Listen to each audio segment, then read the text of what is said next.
وسلام على عباده الذين اصطفى أما بعد۔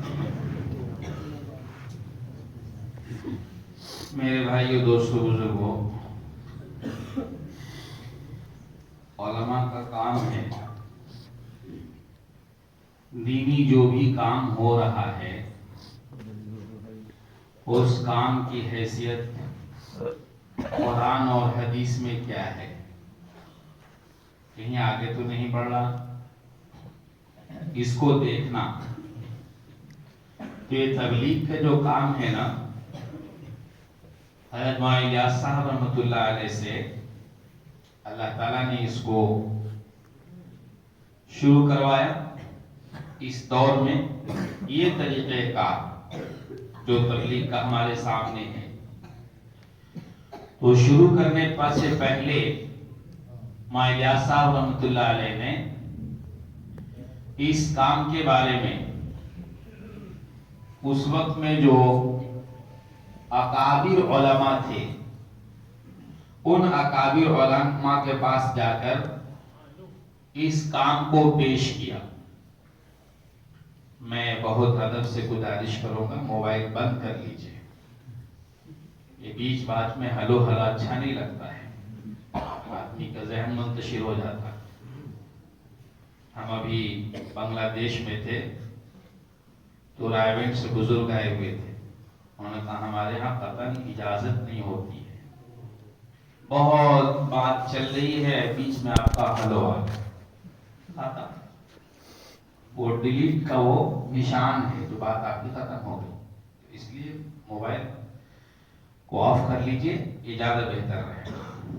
بہرحال مولانا الیاس صاحب رحمۃ اللہ علیہ نے، میں تھوڑی دیر بات کروں گا پھر مولانا بتائیں گے، مولانا الیاس صاحب رحمۃ اللہ علیہ نے اس کام کو شروع کیا تو علماء کے پاس اس کو پیش کیا کہ میں یہ کام شروع کر رہا ہوں۔ تو چونکہ مسئلہ یہ تھا کہ اپنا کھانا، اپنا بستر، اپنی جان، اپنا مال لے کر کے چلنا، تو اس وقت میں حضرات نے دو باتیں کہی، یہ سمجھیے، یہ کہ بھائی اس کام کو کون کرے گا، کون اپنی جان، اپنا مال، اپنا وقت لے کر کے چلے گا، اور دوسری بات یہ تبلیغ عوام کرے گی۔ اس وقت میں جو اکابر علماء تھے انہوں نے فرمایا تبلیغ عوام کرے گی تو عوام تبلیغ کرے گی تو دین کی شکل کو بگاڑ دے گی، اس کو دین تو پتہ ہی نہیں ہے، تبلیغ تو علماء کا کام ہے۔ تو مولانا الیاس صاحب رحمۃ اللہ علیہ نے غالباً یہ فرمایا کہ یہ ان لوگوں کو تبلیغ کے لیے نہیں بلکہ ان کو اصلاح کے لیے اٹھایا جا رہا ہے۔ تو کچھ جماعتیں بنا کر حضرت مولانا الیاس صاحب رحمۃ اللہ علیہ نے حضرت تھانوی رحمۃ اللہ علیہ کے پاس بھیج دیا۔ تو جماعت گئی تو وہیں پہ آس پاس میں کوئی ایک ان پڑھ آدمی تھا، مسلمان تھا، کلمہ بھی اسے یاد نہیں تھا، کہ جماعت والے اس کو لے کر کے آئے اور کلمہ سکھلائے۔ تو حضرت کے پاس ایک کارگزاری آئی تو حضرت تھانوی نے فرمایا کہ ہاں، الیاس نے نا امیدی کو امید سے بدل دیا، اور اب یہ کام چل پڑا، اب اسے کون روکے گا؟ تو یہ کام جو چلا، عوام تبلیغ کے لیے نہیں چلی، عوام اپنی اصلاح کے لیے چلی۔ اور اس وقت میں مولانا الیاس صاحب رحمۃ اللہ علیہ جماعتوں کو خانقاہوں میں بھیجا کرتے تھے، اور خود اپنی اصلاح کے لیے اور باطن کی صفائی کے لیے مولانا الیاس صاحب رحمۃ اللہ علیہ اس وقت کے اکابر علماء کی جو خانقاہیں تھیں ان خانقاہوں میں جا کر اپنی اصلاح کرایا کرتے تھے۔ تو یہ کام چلا، حتیٰ کہ مولانا الیاس صاحب رحمۃ اللہ علیہ قرآن و سنت پر کام کو رکھنے کے لیے ایک بات دل میں آئی کہ جتنی جماعتیں جاتی ہیں وہ سب کو میں جھنڈا دوں۔ حضور صلی اللہ علیہ وسلم جماعتوں کو بھیجتے تھے تو جھنڈا دے کر کے بھیجتے تھے۔ تو مولانا الیاس صاحب کے دل میں یہ بات آئی، اس وقت حضرت مولانا زکریا صاحب رحمۃ اللہ علیہ موجود تھے، شیخ الحدیث۔ مولانا الیاس صاحب نے فرمایا کہ یہ یہ کام بغیر میں شیخ الحدیث کے مشورے سے نہیں کر سکتا. خود مولانا صاحب رحمۃ اللہ علیہ کتنے بڑے عالم ہیں، لیکن اس وقت کے شیخ الحدیث ان کے بھتیجے ہیں اور بات حدیث سے مل رہی ہے، پھر بھی مولانا صاحب رحمۃ اللہ علیہ اس بات کے اپنے آپ کو محتاج سمجھ رہے ہیں کہ بغیر شیخ الحدیث سے پوچھے ہوئے میں یہ کام نہیں کروں گا. مولانا زکریا صاحب رحمۃ اللہ علیہ تشریف لے آئے. مولانا زکریا صاحب رحمۃ اللہ علیہ آئے تو مولانا زکریا صاحب سے حضرت مولانا صاحب رحمۃ اللہ نے یہ بات رکھی. مولانا زکریا صاحب نے فرمایا کہ چچا جان، وہ جماعتیں کچھ اور تھیں اور آپ کی جماعتیں کچھ اور ہیں، ان دونوں کی نوعیت الگ الگ ہے. اگر ہر جماعت جھنڈا لے کر کے چلتی تو یہاں سمن پورا میں بیک وقت کتنی جماعتیں آ جاتی ہیں اور کتنا جھنڈا یہاں رکھا ہوا رہتا. مولانا صاحب نے اس کو بند کر دیا. الغرض یہ کام علماء کی نگرانی میں چلتا رہا.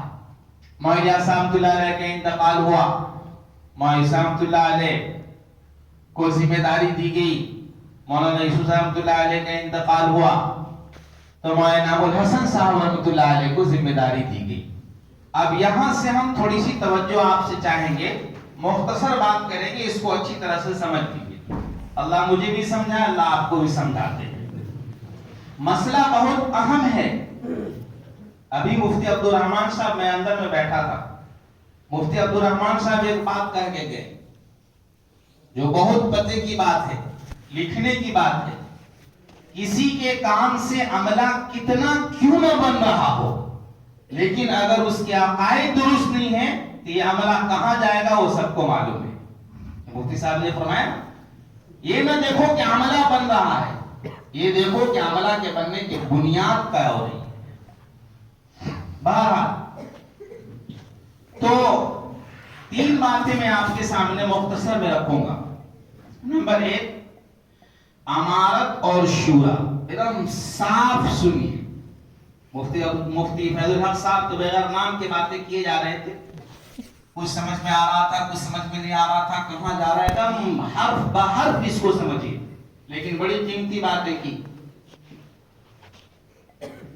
امارت اور شورا، ایک امیر اور شورا، ایک بات. دوسری بات، کام کا نہج، جماعت دعوت تبلیغ کے کام کا نہج. اور تیسری بات، قرآن اور احادیث میں دخل اندازی اور غلط باتیں، جیسے مفتی صاحب نے ابھی یہ بات کی، یہ تینوں باتوں کو آپ مختصر سمجھ لیجیے. 1993 میں حضرت مولانا انعام الحسن صاحب رحمۃ اللہ علیہ سفر میں تھے، حج کے سفر میں. تو حضرت کمزور ہو گئے تھے، بڑھاپا آ گیا تھا. تو مولانا انعام الحسن صاحب رحمۃ اللہ علیہ نے فرمایا کہ میں کمزور ہو گیا ہوں، میں ہر جگہ سفر نہیں کر سکتا ہوں، اس لیے میں چاہتا ہوں کہ ایک شورا بنا دوں اور یہ شورا کام کرتی رہے. تو حضرت نے ایک دم سمجھیے اس کو اچھی طرح سے، حضرت نے حج سے واپسی پر نظام الدین میں پڑوس بنگلہ دیش اور ہندوستان، ان ذمہ داروں کو وہاں پر جمع کیا. 5 آدمی ہندوستان کے اور 5 آدمی پڑوس کے، پڑوس سمجھتے ہیں نا آپ لوگ، 5 آدمی پڑوس کے اور 1 آدمی بنگلہ دیش کے. یہ شورا بن گئی. یہ شورا جب بنی تو 95 میں حضرت کا انتقال ہو گیا. مولانا انعام الحسن صاحب رحمۃ اللہ علیہ، یہ پوری شورا جو حضرت نے بنائی تھی، یہ پوری شورا 96 میں عالم کے سفر کرنے کے لیے چلی، عالمی سفر پر.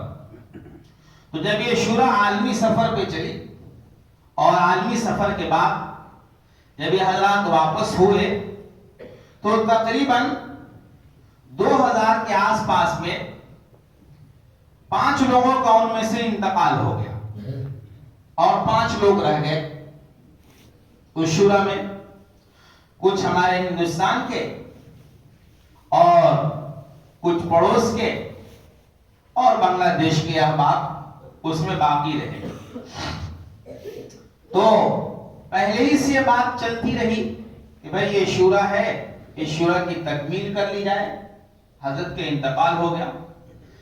اچھا، حضرت عیسیٰ رحمۃ اللہ علیہ نے پوچھا تھا کہ حضرت ہم کہیں جائیں اور جانے کے بعد کوئی چیز دیکھیں تو اس کی اصلاح کے لیے کیا کریں؟ کہا وہ شورا میں جو فیصل ہوگا وہ اس وقت فیصلہ کر دے گا اور اس سے کام ہوگا۔ وہ کام دنیا میں اسی انداز سے چلنے لگا۔ 5 میں سے پھر 2 آدمی کا اور انتقال ہو گیا، تو اب بچے پوری دنیا میں 3 آدمی بچے اس شورا میں۔ ایک مولانا زبیر صاحب رحمۃ اللہ علیہ، اور ایک مولانا سعد صاحب، اور ایک ہمارے حاجی عبد الوہاب صاحب پڑوس کے۔ یہ 3 حضرات ہمارے بچ گئے۔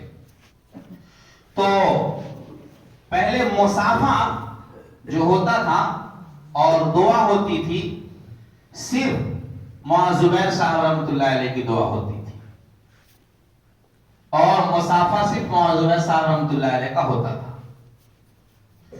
تو تقریباً 2000 کے بعد انہوں نے یہ کہا اور ان کے آدمیوں نے کہا کہ مصافحہ ان کا بھی ہونا چاہیے۔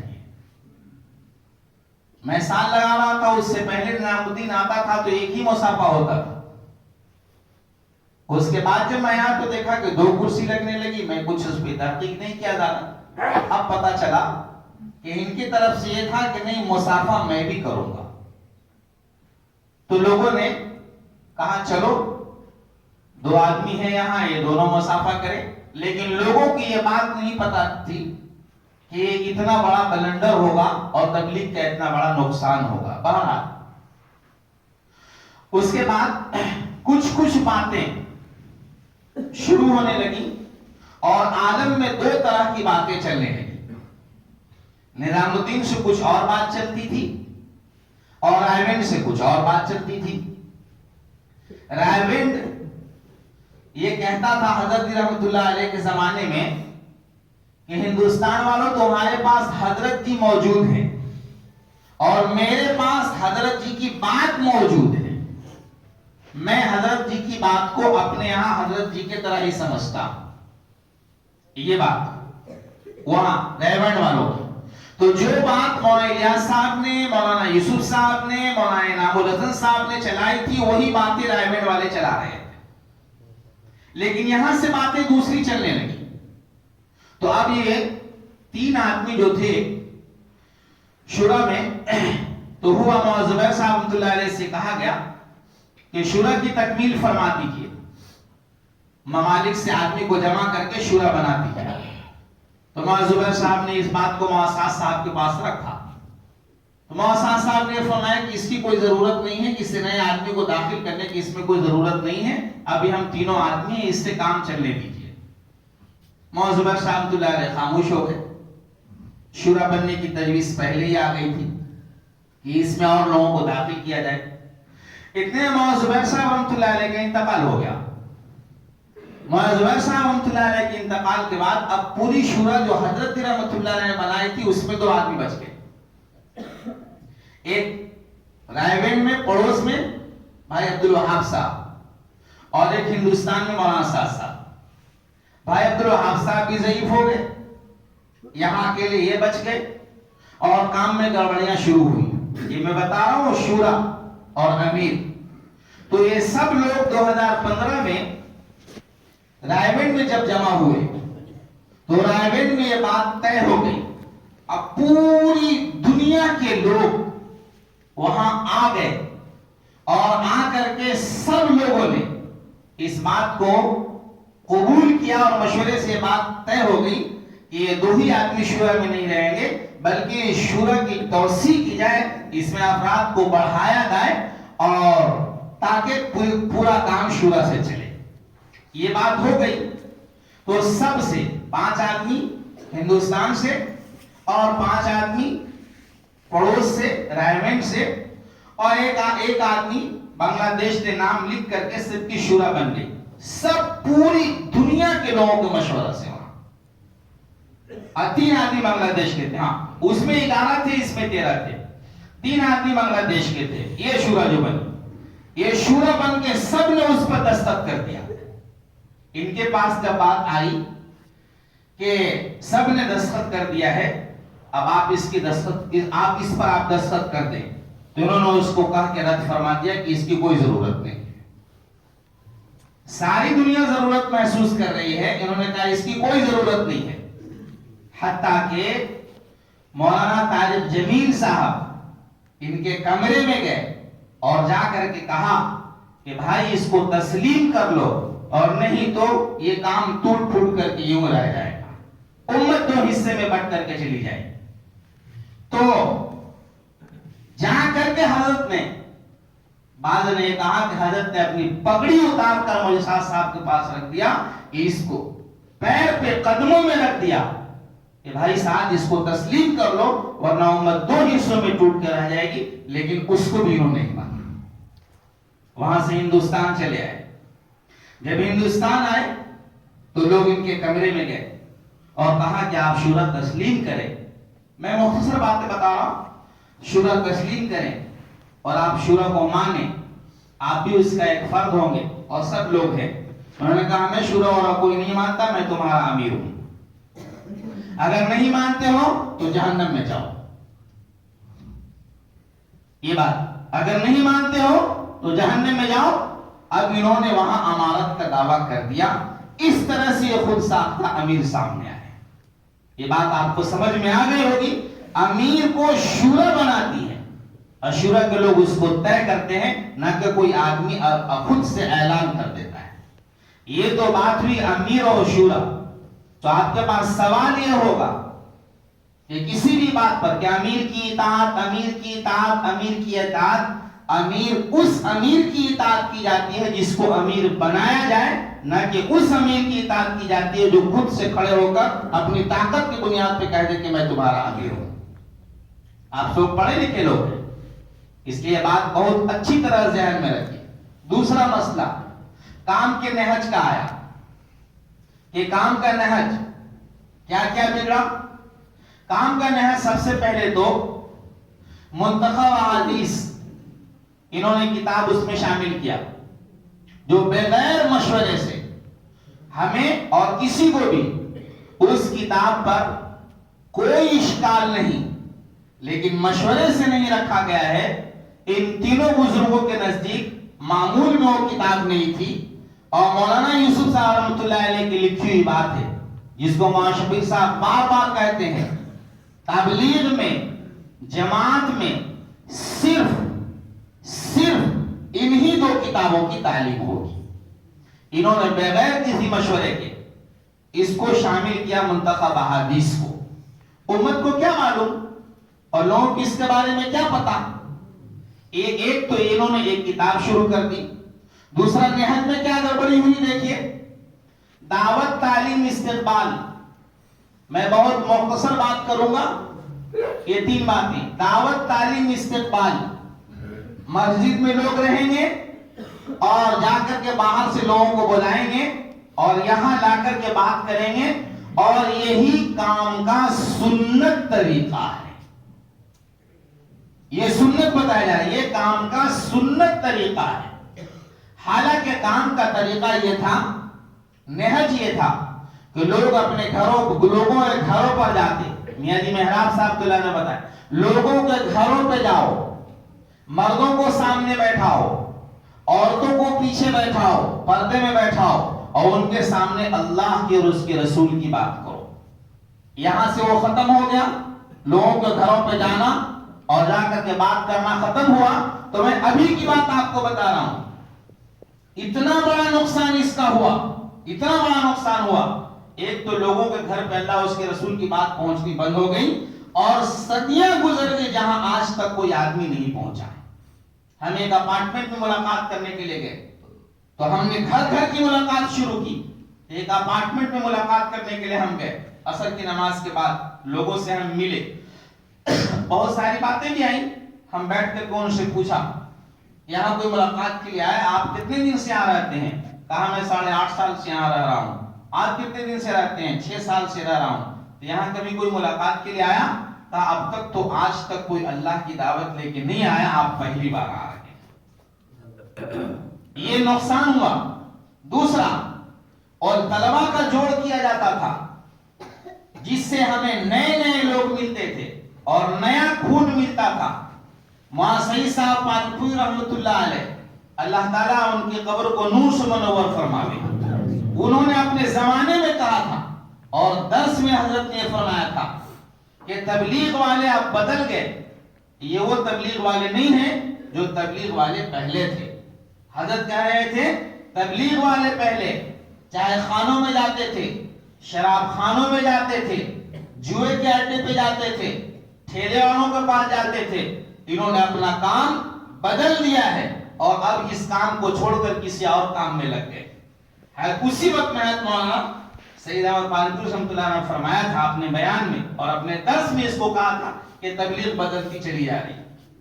12 تو یہ نہج میں گڑبڑی انہوں نے پیدا کی. جماعتیں بیرون کی 4 مہینے کے لیے جاتی تھی، انہوں نے ان جماعتوں کو کہا نہیں، یہ جماعتیں 15 دن آئیں گی تو یہاں رہیں گی اور یہ جماعتیں 15 دن جائیں گی تو وہاں رہیں گی. آنے کے بعد بھی اور جانے آتے اور جاتے 5 مہینے کی ترتیب انہوں نے اپنے مشورے سے چلائی اور کوئی کسی سے پوچھنے کی ضرورت محسوس نہیں کی. جب اندر میں جاتے تو اندر میں کوئی بات کرتا تو اندر میں ہنگامے کی شکل ہو جاتی. یہ 2 باتیں آپ کو میں نے بتائیں، ایک تو امیر اور شورا اور ایک کام کا نہج مختصر، باقی باتیں مولانا آپ کے سامنے بتائیں گے. تیسری بات، قرآن اور احادیث میں غلط تشریح اور غلط بیانی جب انہوں نے کرنی شروع کی تو اب اس پر علماء کرام کا بہت جگہ سے خطوط آنے لگے. دارالعلوم میں بھی، اور دارالعلوم بہت سارے خطوط آئے. کیا غلط بیانی؟ چند باتیں آپ اس کو سن لیجیے. آپ نے سنا ہے قرآن کریم میں سورہ کہف ہے. سورہ کہف میں اللہ تعالیٰ نے اصحاب کہف کے ساتھ کتے کا تذکرہ کیا ہے. میں الحمدللہ جب اردن گیا، جارڈن کہتے ہیں اس کو، اردن گیا تو اس غار میں اردن والے لے گئے. ابھی ہم بنگلہ دیش گئے تھے تو وہاں بڑے بڑے علماء کرام تھے، تو ہم یہ بات کو جب ان کے پاس رکھے تو بنگلہ دیش کو علماء کرام ہیں، ہم نے کہا اس میں مختلف اقوال ہیں. مفتی شفیع صاحب رحمۃ اللہ نے بہت سارے اقوال لکھے ہیں، اس میں ایک قول اردن کا بھی لکھا ہے. تو اس میں ایک بڑے عالم تھے، انہوں نے کہا اکثر علماء کا اس پہ اتفاق ہے کہ وہ غار اردن میں ہی ہے اصحاب کہف کا. تو ہمیں معلوم ہوا، مولانا صاحب کے ساتھ ہم گئے تھے تو ہم وہاں پہنچے.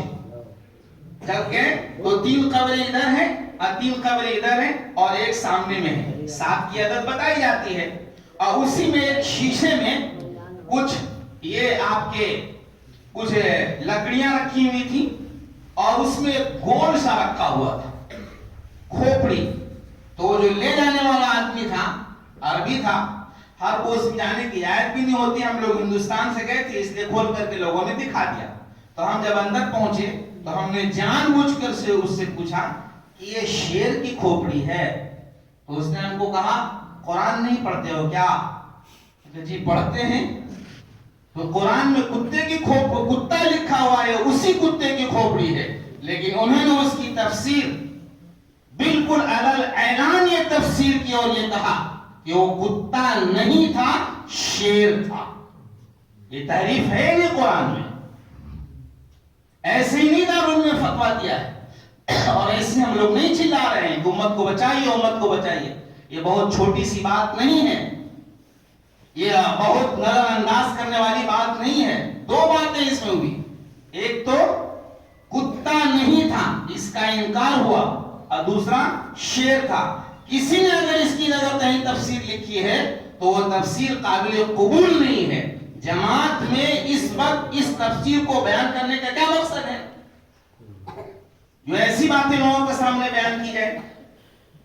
انکار ہوا صاف طور پہ. میں نے اسی لیے بار بار پوچھا, اور یہ بات میں نہیں, ہم ایک جلسے, ہم ایک اجتماع میں تھے, مولوی صاحب کا ایک شاگرد تھا, اس نے ہم کو بیان کیا کہ جب انہوں نے بیان کیا تو میں نے جا کر کے ان سے پوچھا کہ وہاں تو لکھا ہوا ہے کتا, اور آپ نے شیر بیان کیا, تو مجھے ڈانٹ کے بھگا دیا اور کہا جاؤ باولے, تم لوگوں کو کچھ خبر ہے, اس انداز سے. دوسری بات, اللہ رب العالمین نے قرآن میں یہ کہا ہے, آیت نازل فرمائی ہے صحابہ کرام کے بارے میں, کہ جس کا میں مفہوم بتا رہا ہوں کہ تم اگر کام نہیں کرو گے, اعمال نہیں کرو گے, تو تمہاری جگہ پر ہم دوسری قوم کو لائیں گے جو تمہارے جیسے نہیں ہوں گے.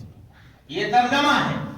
انہوں نے اس ترجمہ میں کیا ملایا جو ہر مسلمان کو, ہر ایمان والے کو بہت سمجھنے کی بات ہے.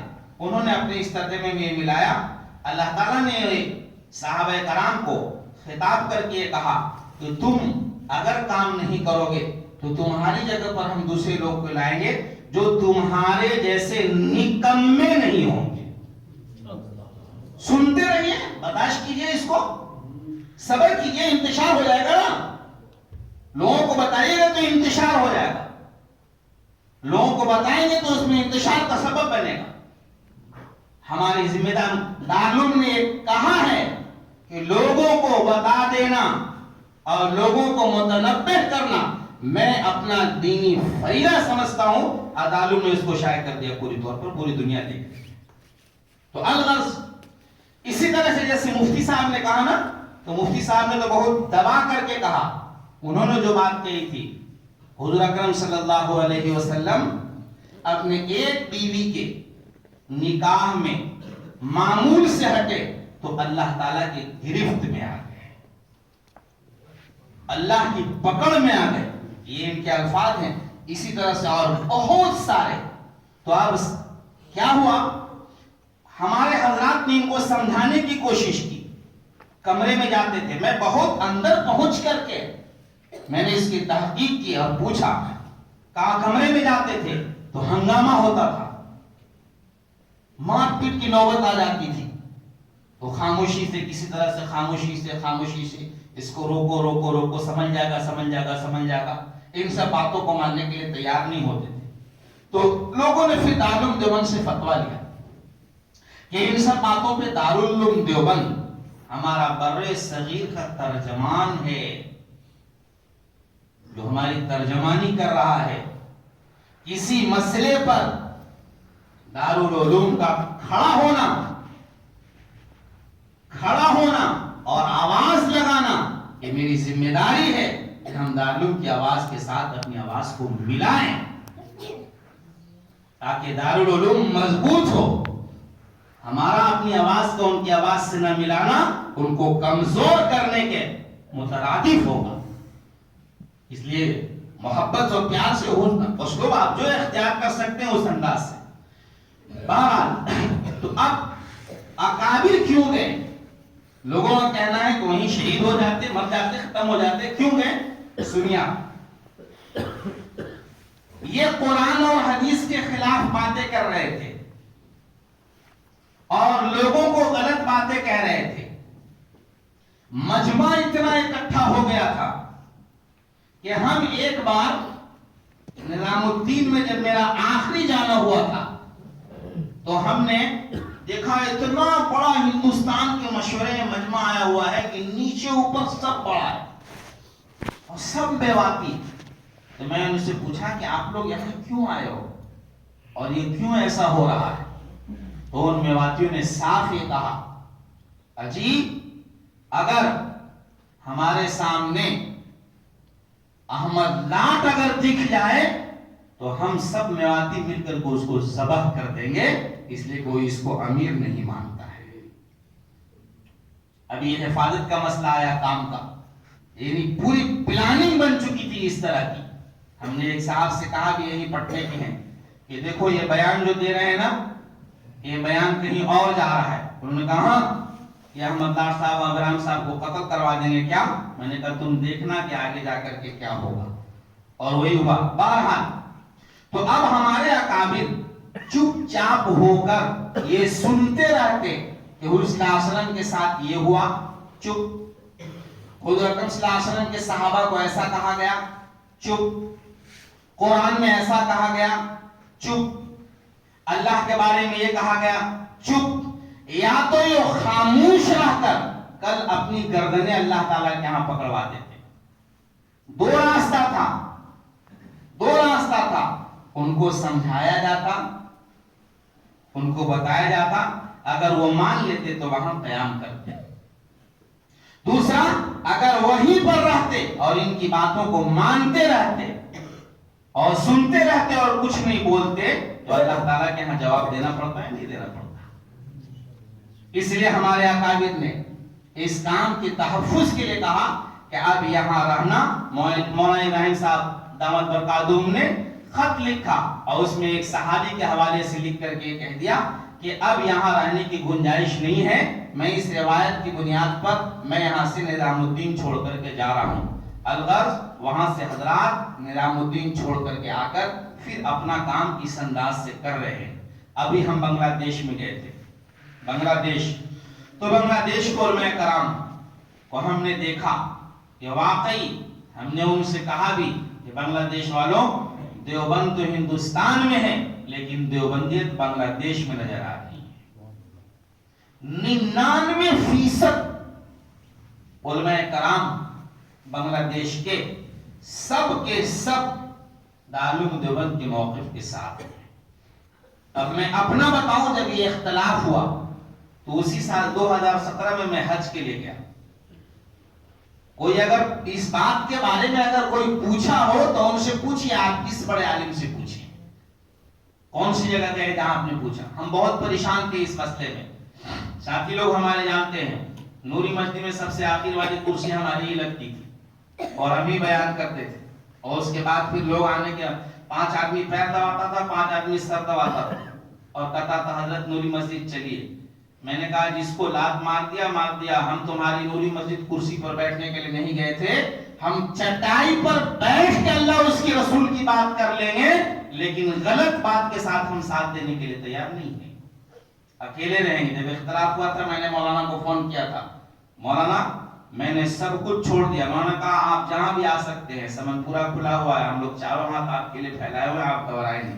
خیر اللہ رب العالمین نے مدد فرمائی اور کام ہوا. بہرحال ہم گئے حج کے لیے. جب گئے تو جتنے علماء بڑے بخارا کے لوگ آئے ہوئے تھے، میں نے ان کے سامنے یہ بات رکھی کہ اسی طرح کے مسائل ہمارے یہاں چل رہے ہیں، آپ کیا کہتے ہیں؟ شاید آپ کو بتایا نہیں گیا ہو، میں اپنی بات بتا رہا ہوں. بخارا کے علماء آئے ہوئے تھے. میں نے ان سے پوچھا کہ آپ کیا کہتے ہیں؟ اور بڑے شیخ تھے، چاروں سلسلے سے ان کی خلافت تھی. میں نے ان سے پوچھا آپ کیا کہتے ہیں؟ انہوں نے کہا ہم اس آدمی کو نہیں مانتے ہیں، یہ قرآن اور حدیث میں غلط بیانی کرتا ہے. اس کے بعد پھر ہم بنگلہ دیش کے ایک بڑے عالم مسجد نبوی میں ہم تلاش کرتے پھرتے تھے کہ کوئی بڑا عالم ہم کو مل جائے. دیکھا کہ کچھ لوگ ایک جگہ جمع ہیں اور ایک بزرگ ٹائپ کے آدمی ہے. میں پوچھا یہ کون ہے؟ کہا یہ بنگلہ دیش کے بہت بڑے شیخ الحدیث ہیں.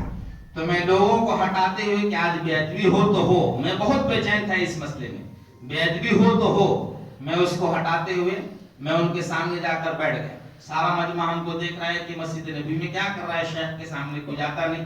میں بیٹھ گیا سامنے اور میں نے کہا شیخ مجھے آپ سے ایک بات پوچھنی ہے، بے ادبی معاف کیجیے گا. مسجد نبی میں حضور اکرم صلی اللہ علیہ وسلم کے روضے کے سامنے اکثر جو اکابرین جاتے ہیں وہاں پر بیٹھتے ہیں. تو ہم نے ان سے بات پوچھی کہ یہ مسئلہ پیش آیا ہے ہمارے یہاں، دارالعلوم دیوبند کا یہ فتویٰ آیا ہے، آپ علماء بنگلہ دیش اس مسئلے میں کیا کہتے ہیں؟ ہمیں اس کو واضح طور پر بتائیے. آپ یہاں ہیں، حضور صلی اللہ علیہ وسلم کا روضہ ہے، مسجد نبوی ہے، میں ہندوستان سے حج کے لیے آیا ہوں. انہوں نے اشارہ کیا کہ آپ ان سے پوچھ لیجئے. میں نے کہا میں ان سے نہیں پوچھنا چاہتا. کہا ان سے پوچھ لیجئے، وہ عالم بھی ہیں اور سال بھی لگائے ہوئے ہیں. میں نے کہا حضرت مجھے آپ سے پوچھنی، آپ مجھے بتائیے. قرآن شریف تلاوت کر رہے تھے، بہت غور سے ہماری طرف دیکھنے لگے، بڑا جدی لڑکا ہے، ایسے بند کیا. انہوں نے 2 بات کہی، ہم اس آدمی کی بات سے اور اس آدمی کے قول جو یہ بیان کر رہا ہے، ہم علماء بنگلہ دیش اس سے اتفاق نہیں رکھتے ہیں. ہمارا موقف دارالعلوم دیوبند کا جو فتویٰ ہے ہم اس کے ساتھ ہیں۔ یہ مدینہ منورہ میں ہو گیا۔ پھر ہم گھومتے رہے، طواف کر رہے تھے اور بہت بے چین تھے اس مسئلے پر کہ اور میں پوچھوں اور علماء کرام سے اس کے بارے میں حوال معلوم کروں۔ تو اتنے ہی میں ہم عشاء کی نماز کے وقت میں طواف کر رہے تھے، اذان ہو گئی تو ہم صف میں کھڑے ہو گئے۔ تو معاقل صاحب دعوت برکاتہم جو مدرسہ مذاہب کے شیخ الحدیث بھی ہیں، صدر مدرس بھی ہیں، اور حضرت مولانا زکریا صاحب رحمۃ اللہ علیہ کے داماد بھی ہیں، اور مولانا زکریا صاحب رحمۃ اللہ علیہ کے جانشین خلیفہ بھی ہیں۔ ساری چیزیں اللہ تعالیٰ نے ان میں جمع کر دی۔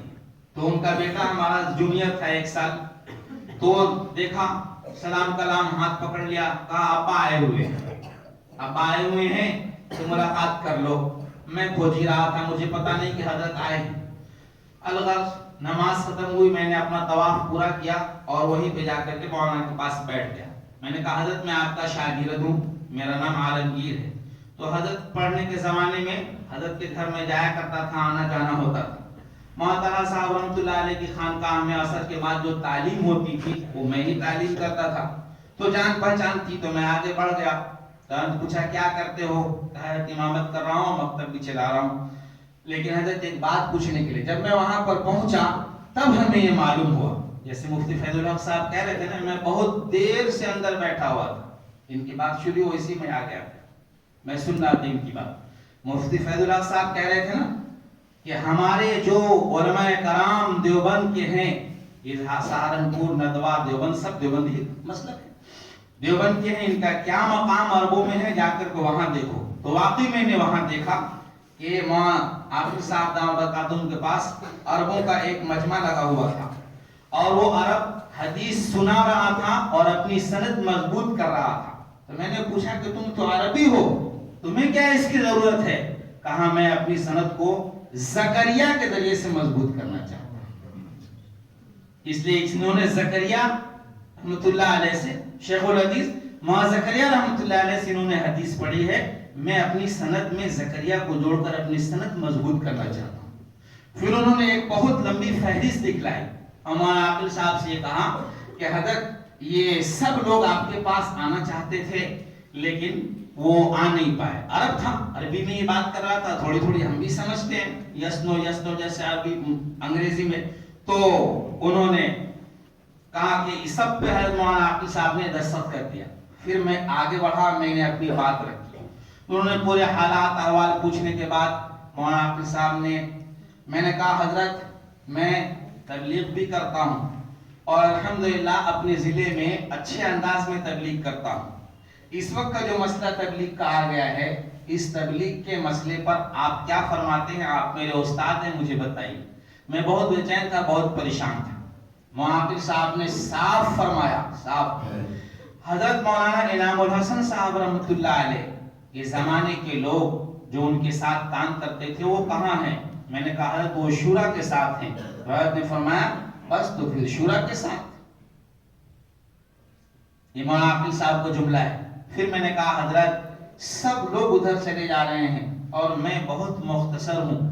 تو حضرت کا یہ اشارہ مجھے ابھی بھی یاد ہے، حرم شریف میں بیٹھے ہوئے تھے، حضرت فرما رہے ہیں یہ بیٹے گھبراؤ مت، قلیل من عبادی الشکور، اللہ کے شکر گزار بندے زمین پہ تھوڑے ہی ہوتے ہیں۔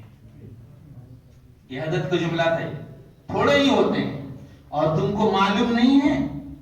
مولانا طلحہ صاحب ان کے بارے میں 15 سال سے کہہ رہے ہیں یہ کیا کر رہا ہے، یہ کیا کر رہا ہے، یہ کیا کر رہا ہے، یہ کیا کر رہا ہے۔ مولانا عاقل صاحب نے جب یہ بات کہی تو بالکل صاف اور مضبوط ہو گئے کہ وقت کا شیخ الحدیث جب یہ بات کہہ رہا ہے، اور میں بتا دوں مولانا عاقل صاحب ان کے پیچھے جیسے مفتی صاحب نے فرمایا، ان کے والد صاحب بھی گئے تھے، کہا مولانا عاقل صاحب اب ان کے پیچھے نماز بھی نہیں پڑھتے ہیں۔ تو بہرحال یہ باتیں آپ کے سامنے تھی جو میں نے آپ حضرات کے سامنے رکھی، اس کو بہت ہی اچھے انداز سے اور ٹھنڈے دماغ سے سوچنے کی بات ہے۔